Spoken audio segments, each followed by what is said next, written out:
નમસ્કાર ગુજરાત, સ્વાગત છે ફરી એકવાર આપનું આજના તાજા નવા હવામાન સમાચારમાં।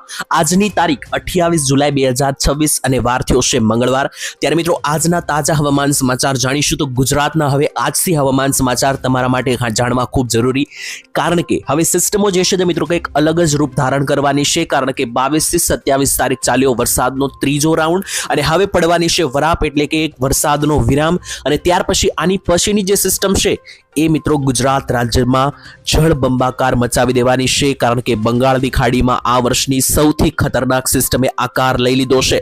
અને જ્યારે આ સિસ્ટમ ગુજરાત પર આવશે ત્યારે અત્યારે ઓનલાઈન સોશિયલ મીડિયા પર તો ઘણી જગ્યાએ મિત્રો એવી આગાહીઓ આવી રહી છે કે ગુજરાતમાં જળ પ્રલય આવી શકે, પરંતુ મિત્રો એ બધી વાત આપણે હજુ અત્યારે નથી કરતા। પરંતુ હા, આ સિસ્ટમ જે છે તે ગુજરાત રાજ્યને પાકું ધમરોળવાની છે। તારીખ પણ આવી ચૂકી છે અને જાજો વિરામ પણ નથી મળવાનો મિત્રો, માત્ર ગણતરીની કલાકોમાં જ હવે ચોથો રાઉન્ડ પણ શરૂ થઈ જવાનો છે। તો આ બધી બાબત તમને ખબર હોવી જોઈએ અને આ એક માત્ર વિડીયોના માધ્યમથી તમને આ બધી બાબતો ખબર પડી જશે, કારણ કે હું મિત્રો આ એક જ વિડીયો ઉપર તમને બધી માહિતી આપી દેવાનો છું કે જેથી કરીને તમારે હવામાન માહિતી મેળવવા માટે બીજે ભટકવું ના પડે। તો સૌથી પહેલા મિત્રો તમને માહિતી આપું કે આજના વિડીયોમાં આપણે કયા 5 મુદ્દાઓ વિશે વાત કરવાની છે, જેનાથી તમને ખ્યાલ આવે કે વિડીયોના પોઈન્ટ્સ કયા છે। તો પહેલા નંબર ઉપર તો હું તમને આખી અત્યારે હાલની જે પરિસ્થિતિ છે ગુજરાતના હવામાનની, એ હાલનું વાતાવરણ સમજાવીશ કે જેથી તમે તમારા ઘરની આસપાસનું વાતાવરણ વિશે તમને આઈડિયા આવી જાય। બીજા નંબર ઉપર ગુજરાતના આજે કયા ભાગોમાં વરસાદ પડશે એ એક ગામના નામ સાથે સમજીશું।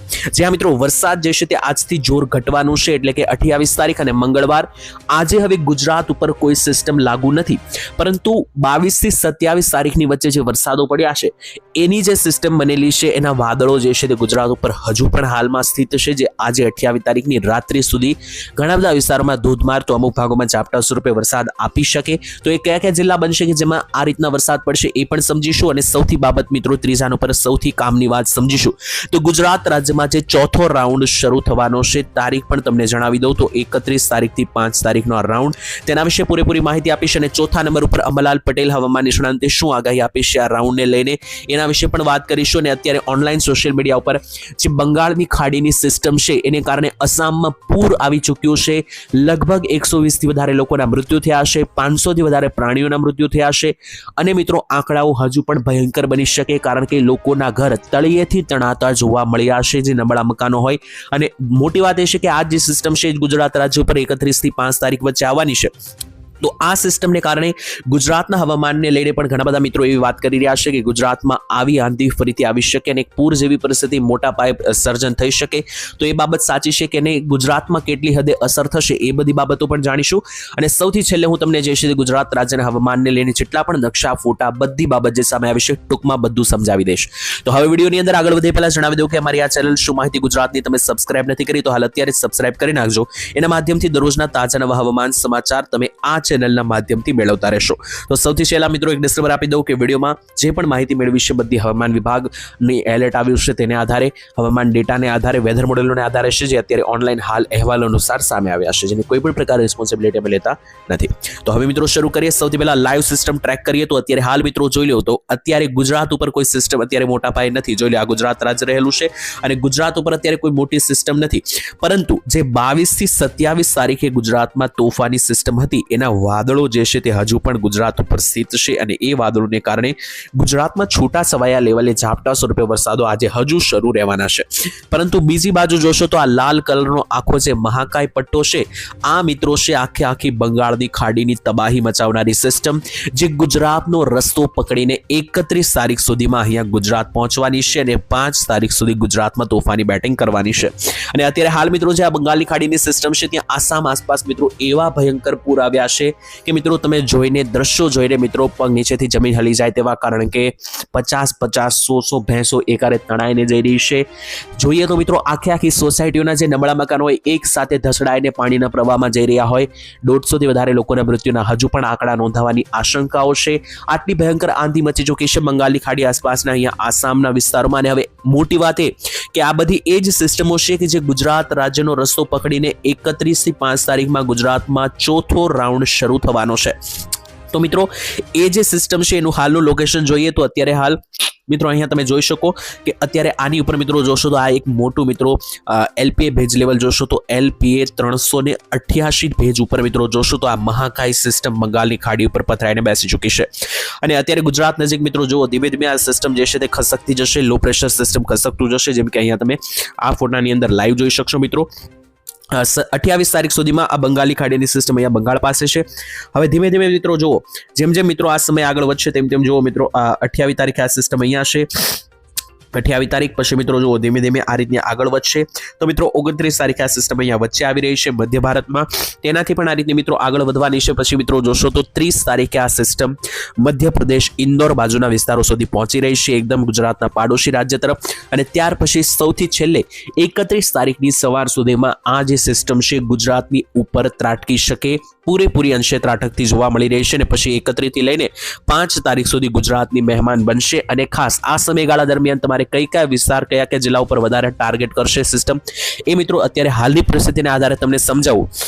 તો મિત્રો તમે જોઈ શકો કે આ જે સિસ્ટમ છે તેના સૌથી વધારે અસરો જે જોવા મળવાની છે એ મિત્રો અહીંયા તમે લાઈવ જોઈ શકો કે જે મધ્ય ગુજરાત અને ઉત્તર ગુજરાતનો પટ્ટો એટલે હમણાં જે 22 થી 27 તારીખે જે સિસ્ટમ આવી હતી અને અમદાવાદ, વડોદરા, મહેસાણા, પાટણ, બનાસકાંઠા, સાબરકાંઠા, છોટાઉદેપુર, ગોધરા, દાહોદ આ બધા વિસ્તારોને જે ધમરોળ્યા હતા અને હવે સેમ ટુ સેમ મિત્રો આ જ બધા વિસ્તારો ઉપર ફરીથી ત્રાટકશે। દક્ષિણ ગુજરાતમાં સુરત, નવસારી, વલસાડ બાજુ પણ જોર વધશે અને સૌરાષ્ટ્ર ઉપર પણ પૂરેપૂરી અંશે આ સિસ્ટમ રહેવાની છે। અને આ જે સિસ્ટમ છે મિત્રો સાર્વત્રિક રહેવાની છે એટલે ઓલમોસ્ટ બધા જિલ્લાનો વારો પણ આવી જવાનો છે। અને લાંબા પાયે મિત્રો આ સિસ્ટમ હવે આગામી સમયમાં કેવી રહેશે કેવી નહીં એના વિશે તો હું પ્રોપર વિડીયો જ્યારે સિસ્ટમ નજીક આવશે ત્યારે બનાવીને તમારા સુધી માહિતી આપતો રહીશ। તો હાલ મિત્રો આ સિસ્ટમ માટે આટલું રાખીએ। હવે વરસાદની માહિતી લઈએ કે આજે 28 તારીખની રેન્જમાં આજનો દિવસ મોડી રાતના 12 વાગ્યા સુધી ગુજરાતમાં કેટલો વરસાદ પડી શકે, કયા કયા જિલ્લાઓમાં પડી શકે એ માહિતી મિત્રો મારે તમને સૌથી પહેલા આપી છે। તો અહીંયા તમે જુઓ મિત્રો આજની રેન્જમાં એટલે કે 28 તારીખની અંદર ગુજરાતમાં કોઈ મોટા પાયે એવા ખાસ વરસાદની જરૂર નથી, કોઈ એવો ખાસ વરસાદ આવવાનો પણ નથી, પરંતુ તમે અહીંયા જોશો તો કેટલાક વાદળો જોવા મળી રહ્યા છે ગુજરાત ઉપર। આ વાદળો કયા છે તો 22 થી 27 તારીખમાં ગુજરાતમાં જે ધોધમાર વરસાદનો ત્રીજો રાઉન્ડ આવ્યો એને કારણે ગુજરાતમાં હજુ પણ મોટા પાયે વાદળો જે છે તે બનેલા છે। અને આ જ વાદળોને કારણે ગુજરાતમાં જ્યાં જ્યાં જગ્યાએ વાદળો છે ત્યાં છૂટા છવાયા ઝાપટા આવી શકે, જેમ કે મધ્ય ગુજરાતના જો અમદાવાદ લાગુના વિસ્તારો છે, ખેડા છે, પંચમહાલ, ઉત્તર ગુજરાતનો જો ગાંધીનગર, મહેસાણાનો પટ્ટો ઉપર ડીસા અને જે સાબરકાંઠા, બનાસકાંઠાનો જે પટ્ટો છે, કચ્છનું રાપર થઈ ગયું, આ બધા વિસ્તારોની અંદર છૂટા છવાયા લેવલે હજુ પણ વાદળીય પરિસ્થિતિઓ બનેલી છે, ખાસ અહીંયા ઝાપટા પડી શકે। એની સાથે મિત્રો જો તો સૌરાષ્ટ્રના ભાગો ઉપર પણ ઓલ ઓવર મોટા ભાગે વાદળો બનેલા છે, જેમ કે સુરેન્દ્રનગર જિલ્લો, બોટાદ જિલ્લો, રાજકોટ જિલ્લો, મોરબી જિલ્લો અને દરિયાકાંઠે જુઓ તો છે પોરબંદરથી લઈને મિત્રો દ્વારકા, વેરાવળ, ગીર સોમનાથ આ બધા જિલ્લા ઉપર વાદળો છે જ્યાં છૂટા છવાયા ઝાપટા શરૂ જ રહેશે તેવી આગાહી છે। અને આ પ્રકારે મિત્રો સમજીએ તો હવામાન વિભાગની આજ માટે શું આગાહી છે એ જોઈ લો, એનાથી તમને વધારે ખ્યાલ આવશે। તો હવામાન વિભાગનું અહીંયા આખા ગુજરાતમાં તમે જોશો લાઈવ તો જો 28 તારીખનો નકશો અને આખા ગુજરાતમાં હવામાન વિભાગે આપી દીધું છે યલો એલર્ટ, એટલે વરસાદી ઝાપટા શરૂ રહેશે। જો વરસાદી ઝાપટા ના રહેવાના હોય તો હવામાન વિભાગે અહીંયા ગ્રીન એલર્ટ આપ્યું હોત, પરંતુ આ યલો એલર્ટ છે એટલે આખા ગુજરાત માટે પાછું આપી દીધું છે। એનો મતલબ કે ગુજરાત લેવલે આખા ભાગોમાં આજે ઝાપટા શરૂ જ રહેશે 28 તારીખની રેન્જની અંદર। તો આ રીતની સિસ્ટમ સમજાઈ ગઈ। હવે હું તમને સમજાવું કે અત્યારે હાલનું સેટેલાઇટ પિક્ચર જુઓ, આ પણ હવામાન વિભાગે અત્યારે મૂકેલું છે। અહીંયા જો ગુજરાત ઉપર કોઈ મોટી અત્યારે કોઈ સિસ્ટમ નથી, પરંતુ એની પાછળનો ભાગ તમે જોશો તો આ મિત્રો આખો ઝોન જે બંગાળની ખાડીનો છે એમાં અત્યારે મહાકાય સિસ્ટમ છે એ ધીમે ધીમે આ રીતની આગળ વધશે। કઈ રીતે આગળ વધશે તો અહીંયા જુઓ પહેલા આ સિસ્ટમ 30 તારીખે વચ્ચે આવશે અને 31 તારીખે આ રીતે ગુજરાત ઉપર આવશે। આ રીતે મિત્રો આખી સિસ્ટમ હવે આગળ ચાલતી તમને જે છે તે મિત્રો જોવા મળવાની છે। બાકી હવે મિત્રો વરાપ વિશે વાત કરી દઉં થોડી ઘણી, અને અંબાલાલ પટેલે શું માહિતી આપી છે, આગાહી આપી છે એના વિશે પણ આપણે સમજવું થોડું જરૂરી બનશે। તો એ બાબતે પણ આપણે થોડું ઘણું જ્ઞાન મિત્રો લઈ લઈએ કે જેનાથી તમને વરાપ બાબતે બધી માહિતી સમજાઈ જાય અને આગળ શું થવાનું છે પણ સમજાઈ જાય।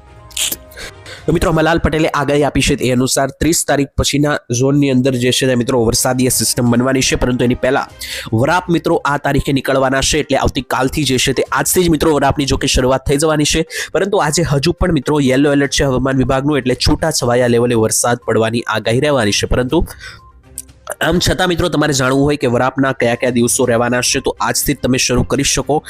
આજે માત્ર ઝાપટા પડશે જે કોઈ પણ પ્રકારે નડશે નહીં, કારણ કે આજનો જે વરસાદ હવે પડશે 28 તારીખનો એમાં કોઈ 1 ઇંચ ઉપરના વરસાદો પડવાની કોઈ પણ પ્રકારે આગાહી નથી, અને છેલ્લી એક દિવસમાં કોઈ એવો મોટો વરસાદ નોંધાયો પણ નથી, પરંતુ આજનો તારીખ પણ મિત્રો તમે સાથે ગણી લો તો આજે 28 તારીખ, આવતીકાલે 29 અને પરમ દિવસે મિત્રો 30 તારીખ, તો આ 3 દિવસ મોટા પાયે વરાપ નીકળી શકે. એટલે આ 3 દિવસમાં ગુજરાતમાં કોઈ મોટા પાયે એવા મોટા આંકડા વરસાદ આવવાની શક્યતા નથી. માત્ર ઝાપટા સ્વરૂપે વરસાદો શરૂ રહેવાના છે અને જે પણ ભાગોમાં ઝાપટા પડશે હું તમને રોજે રોજના વિડીયોમાં અપડેટ આપી દઈશ. તો આ રીતે મિત્રો સંપૂર્ણ હવામાન ચાલશે. 28, 29 અને 30 તારીખે સંપૂર્ણ વરાપ, પછી 31 તારીખે ધીમી ધીમી શરૂઆત થઈને પછી મિત્રો આગામી 5 દિવસ સુધી જે રાઉન્ડ ચાલવાનો છે જોઈ દો મિત્રો. 31 તારીખે વહેલી સવારથી જ મિત્રો, વહેલી સવાર નહીં અને 30 તારીખની રાત્રિથી જ તમે ગણો તો પણ ચાલે, કારણ કે 30 તારીખની રાત્રિથી જ વરસાદ શરૂ થઈ જશે અને આ સિસ્ટમ ડાબી તરફથી આવી રહી છે, બંગાળની ખાડી તરફથી આવી રહી છે. એટલે શરૂઆતમાં મિત્રો જે છે તે જે બંગાળની ખાડી બાજુના વિસ્તારો પડે છે ત્યાં ગુજરાતમાં વરસાદની શરૂઆત પહેલા થશે, જેમ કે છોટાઉદેપુર, નર્મદા, તાપી, ડાંગ, આ બાજુ આવીએ તો અમદાવાદની જમણી બાજુ રહેલા તમામ વિસ્તારો, ખેડા, મહીસાગર, અરવલ્લી, તેની સાથે સાથે ગોધરા, દાહોદ, ઉત્તર ગુજરાતમાં જુઓ તો સાબરકાંઠા, આ રીતના મિત્રો વરસાદની શરૂઆત થશે. પછી ધીમે ધીમે મિત્રો મધ્ય ભાગો સુધી સિસ્ટમ પહોંચી જશે. 31 તારીખમાં તમે જુઓ તો 31 તારીખની સાંજ સુધીમાં સિસ્ટમ મોટા પાયે ગુજરાતમાં ઘૂસી જતી જોવા મળી રહી છે અને આખા દક્ષિણ ગુજરાતમાં, આખા મધ્ય ગુજરાત, આખા ઉત્તર ગુજરાતમાં વરસાદો મોટા પાયે શરૂ થઈ જતા જોવા મળી રહ્યા છે. સૌરાષ્ટ્ર અને કચ્છમાં પછી ધીમે ધીમે 1 તારીખથી વરસાદી ગતિવિધિઓ આગળ વધી શકે. હજુ મિત્રો આજની તારીખમાં સિસ્ટમનો આ ઝોન છે. આગામી સમયમાં કોઈ નવા પાયે જો કોઈ નવો રાઉન્ડ નવી રીતના કોઈ અલગ પ્રકારે મિત્રો સિસ્ટમ રૂટ ધારણ કરશે, કોઈ નવો રસ્તો પકડશે તો એના વિશે આવનારા વિડીયોમાં વાત કરીશું. આજ માટે મિત્રો હવે આટલું જ રાખીએ છીએ. વિડીયો અહીંયા પૂર્ણ કરીએ. વિડીયો કામનો અને ઉપયોગી લાગ્યો હોય તો લાઈક કરી દેજો, કયા ગામથી જો કોમેન્ટમાં લખી દેજો. કાલે મિત્રો આપણે ફરી એકવાર મળીશું એક નવા હવામાન સમાચારની અંદર. ત્યાં સુધી ધન્યવાદ. જય માતાજી, જય દ્વારકાધીશ.